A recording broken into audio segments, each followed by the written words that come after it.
Honestly, everybody asks me that, but I don't know. You know, I just come out and play the game the same way, same intensity, same focus. Just trying to give myself up for the team and win. You know, that's what I've been about my whole career, my whole life playing basketball. Just trying to help the team win, and it's by providing my energy on the defensive end and just taking what the defense gives me. But emotionally, you've gone up and then you've been down, and last season you didn't go so well. And to be able to go through all those things, it's not easy. I think anytime you're faced with adversity or obstacles in your way, you know, it's how you approach them. And my main focus is to go through them. You know, my whole motto is understand the grind. You know, and understanding the grind means that you're gonna go through things. You know, when you're really focused on a goal or what you want in life, you know, it's not going to be easy. You know, so it's how you approach those obstacles that really build your character, build who you are as a person, and let you know how badly you want what you want in life, and that's how I go about it. No matter what the obstacle, no matter what the adversity is, I'm gonna continue to go on at it, continue working on it, continue staying confident in myself and my teammates and the people around me in my circle. Know that he was hurt. Can you tell us something he was hurt? I mean, his first pass of the game to me, can kind of tell me that. Usually, his pass is always on point, but that pass, I don't know. But no, I mean, he's a warrior, man. That's the guy that we have on our team. That's our point guard, and he's always played with, doesn't matter when he's injured, when whatever. He's always put it all on the line, and he does, everything to make sure that we win. And that's definitely a guy that I always want to have on my team, and I'm so happy that I have him on my team. I'm sure he doesn't make excuses or anything like that about that. So that's the type of guy he is. Pascal, question en français. Vous êtes quand même à 2 victoires de la finale dans la NBA. Vous savez que vous devez gagner ici au moins une fois. Quelle est l'importance du match ce soir, le 5e match? Why everybody get mad when you ask a question in French? That's crazy. They all left. Oh man, je pense que pour nous c'est très important le match 5. On doit venir ici, ce sera dur. Les supporters seront là, tout le monde ils auront de l'énergie. Mais je pense que pour nous c'est essayer d'être nous-mêmes en fait, de pas trop se presser, d'être calme et de jouer notre jeu en fait, faire ce qu'on a à faire et ce que le plan du match, c'est ça qu'on a exécuté. Pascal, fatigue and rest, they've been such an issue in this series. I mean, yesterday was, like Nick basically just said, I want my guys off their feet as much as possible. How was yesterday different for you in that regard? Like, was it far more? I mean, I don't know. Yesterday, I still got some work in. For me, I felt like I played. Well, I was in foul trouble the whole game. I played like 20 minutes or something. So, I got some good night rest, and I thought I was good just to go out there on the floor, just keep my rhythm going, and I think for the guys, like Kawhi and stuff like that, I think it's definitely good for them to have that day after 50 some minutes and 30 some minutes, so the more rest we can get, the better energy we can have. Pascal, is it about mental strength right now too, focusing on like, hey, 2 wins from the finals, but we still got a lot of work? Right. I mean, yeah, it's a lot of work. Like, I mean, both teams have, got to win 2 times to go to finals. So it's gonna be tough. It's gonna be tough. It's hard, and it's the playoffs, and the intensity is even, it's double. So it's gonna be definitely, a lot of mental strength, and I think the team, the stronger team will win. So. No questions? Okay, thanks. Any improvement on the thumb? No. No?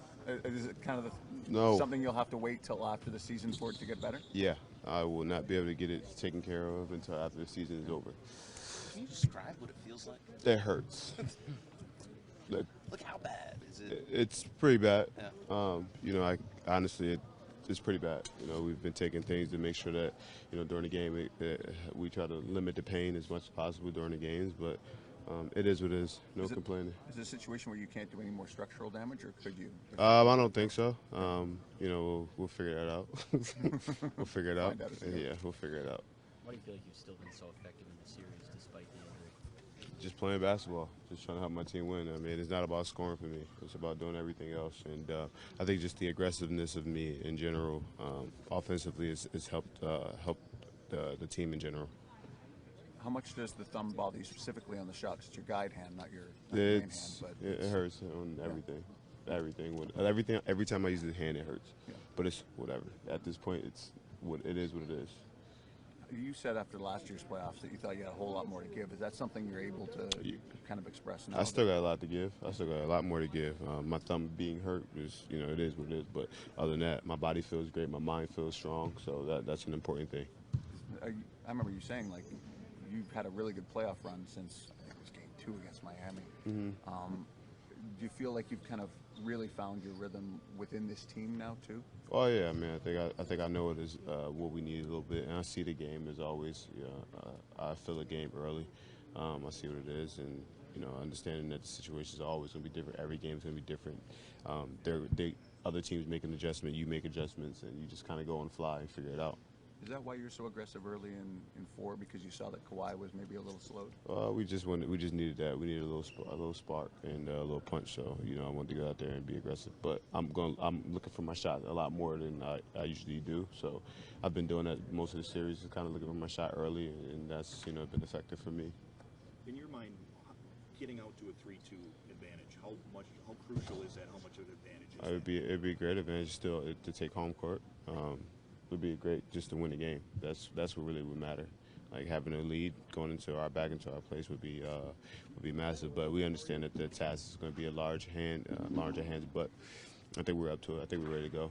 Kyle, knowing your team is 2 wins away from the NBA Finals, you know what to expect here now from games 1 and 2. What are some of the discussions you and your team are having? Everything's different. Game 5 is going to be different than Game 4, then 3, then 2, then 1. So every game's going to be different. We just got to go out there and play extremely hard, understand the game plan, and know what we got to do, and play with confidence. Go out free. How much more do you understand what works against these guys now than you maybe did at the start of the series? A lot of things are different. Like every game is a different game, and every situation is a different game. Every coverage is different coverage from game to game. You don't really know what works. You know what you can get. From the kind of the same thing, the tendencies that other teams do, but they can change things and mix things up. So you got to just be ready to adjust throughout the game. In a best-of-7 series, how much does momentum matter with changing things? I think honestly, just go out there and be ready to go and hoop and play hard and follow the game plan and do everything you need to do to help your team win. Kyle, how nice was it to see Fred get going again in Game 4? It was great. I mean, I think he just missed shots. I think he's played unbelievably well. He played hard. He's played in his spots. He's been everywhere he needs to be defensively, offensively, creating. He just had to make shots. I think I'm a big believer in points. Points are what people look at, but teammates don't look at all the points. They look at everything else. Well, I think, Michael, we've got to have some idea of all those possibilities, right? I mean, you look at, we're getting guys free because of the double teams that he's drawing. Pascal's drawing, and just general, with Lopez protecting the rim when anybody drives, etc. There's open guys, so we're obviously considering that if they stay home and guard man on man, what are we going to do? But I don't think Kawhi's in a position where if you don't double team him, he's not going to make baskets. I think he's fine. That's good. Yeah, it is. But again, to answer your question, I think you got to be ready. I mean, what if they come out and play zone? We got to be ready for that. I mean, what if they play all switching all night? What if they play small and switch everything? Those are all the things we've got to pour over, and we have been pouring over, and hopefully we can adjust to once the game starts. After Game 4, sorry, go ahead, Doug. To revisit the Kawhi thing, all season he said he had the extra gear for the postseason. We've seen that. Are you surprised at how different it is from the regular season? Well, what he's pretty good, right? I mean, it's up there as all of us, that have been watching the team all year and for a long time, like some of you guys have, it's about as good a play as you can see in the playoffs, right? I mean, on a historical or league-wide level. So, I mean, I sensed it, and that it was coming, but we don't know till we see it, and we didn't know what it was going to look like. But again, he's in great frame of mind. He wants to win first and foremost. His desires awesome, and his spirit and the fight that he's got inside him is all great, which kind of leads up to this level that he's playing at. You mentioned, or Mark mentioned after Game 4 how important the ball movement was. You sort of said you want it to be part of the core identity of the team most of the time. Why, I mean, it comes and goes, it seems, in spurts. Why is it there sometimes and not others? Well, I think a lot of it, Eric, is games are all different, right? Teams do different things. There's different people on the floor.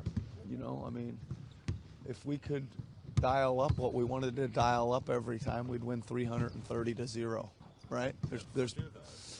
I mean, I'd love to, right? That's what we're striving for, right? There's always room for improvement. There's always adjustments and things you need to make. You know, within the flow of the game, you have a bad stretch, you try to snap out of it and do something different and get your rhythm back.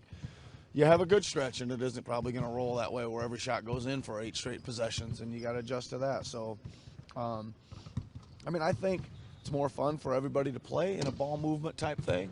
I think it's more fun for everybody to watch. I think it builds, again, a better energy and spirit to play at the other end. And but there's sometimes when giving somebody the ball and getting out of the way is the right answer too. Nick, what is it about this matchup with Milwaukee that seems to agree with Norm in this series and over the last few years? Well, I just think that there's, you know, first and foremost, probably some guys more his size out there playing and more his position, right? I think in the last series it was just everybody was 6'8" or taller, right? And men with some strength to them too, and they all like to go onto the block and play, and it just didn't suit them. I just think that's it, Josh. Different times, different years, different times, but can you draw on veterans that have been to the finals, been in the conference finals, been 2 games from the finals? Like, does that mean anything right now, the experiences that some of the guys have had? Well, I think it does, right? I think that it should. These guys should be able to think back and say, hey, you know, we had a series with, I don't know, OKC and San Antonio, or Memphis and San Antonio, or San Antonio and the Clippers. You know, there's guys that have been on all, you know, 3 different kind of teams that have gone a long way. So I hope so, right? I hope so. It should give us an advantage if our experienced guys can learn from the past. But you know, we can learn from last series, right? It was 2-2 in the last series. We can learn from last series. Good, Steve. There have been times in the playoffs where it looked like you didn't have much on the bench, and there have been times in the playoffs, like the last game, where you had an exceptional bench. How do you account for such a discrepancy between what those 3 are giving you, or sometimes even 1? Yeah. You know? It's